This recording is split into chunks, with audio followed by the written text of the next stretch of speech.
ಏನು ಇದು ನನ್ನ 2ನೇ ಕಾರ್ಯಕ್ರಮ. ಬೈರ್ಕೂರು ಪಂಚಾಯಿತಿ ತಾಲೂಕಲ್ಲಿ ಹೆಸರುವಾಸಿಯಾಗಿರ್ತಕ್ಕಂಥ ಕಾಡೇನಹಳ್ಳಿ ಗ್ರಾಮದಲ್ಲಿ ಇವತ್ತು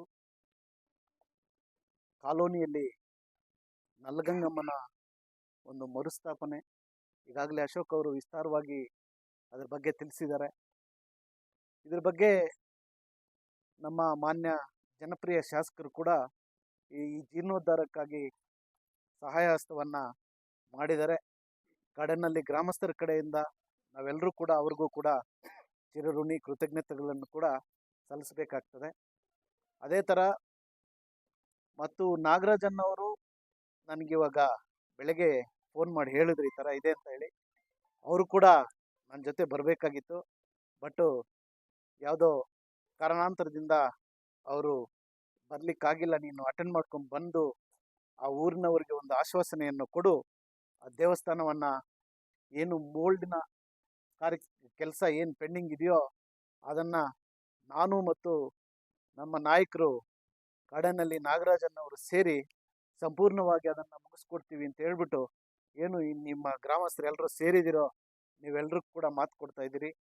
ಮತ್ತು ಅದೇ ಪ್ರಕಾರವಾಗಿ ಏನು ಕಾಡೇನಹಳ್ಳಿಯವರು ನಾಗರಾಜನ್ನವರನ್ನ ಏನು ಬೆಳೆಸಿದಿರೋ ಒಂದು ಕಡೆ ಆನಂದ ಆಶ್ಚರ್ಯ ಆಗ್ತದೆ.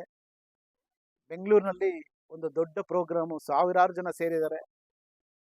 ಆ ಸಭೆಯಲ್ಲಿ ನಾರಾಯಣಪ್ಪ ನಾಗರಾಜ್ ಅಂತ ಕರೀಲಿಲ್ಲ, DN ನಾಗರಾಜ್ ಅಂತ ಕರೀಲಿಲ್ಲ, ಕಾಡೇನಹಳ್ಳಿ ನಾಗರಾಜ್ ಅಂತ ಕರೀತಾ ಇದ್ದಾರೆ.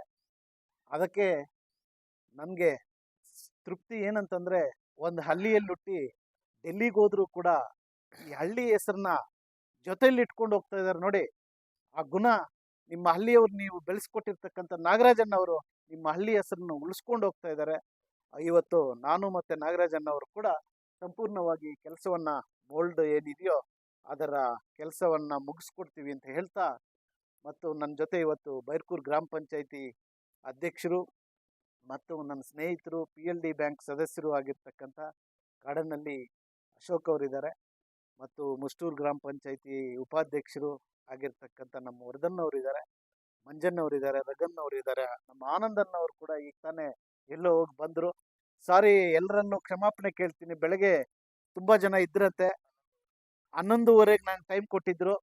ಬೇರೆ ಎಬ್ನಿ 2 ಹೈಸ್ಕೂಲಲ್ಲೂ ಕೂಡ ಈ ಹಳ್ಳಿಗಳಿಂದ ಬರುವ ಬಡ ವಿದ್ಯಾರ್ಥಿಗಳಿಗೆ ಸೈಕಲ್ ವಿತರಣೆ ಕಾರ್ಯಕ್ರಮ ಇತ್ತು. ಆ ಕಾರ್ಯಕ್ರಮ ತುಂಬ ಲೇಟ್ ಆಯಿತು.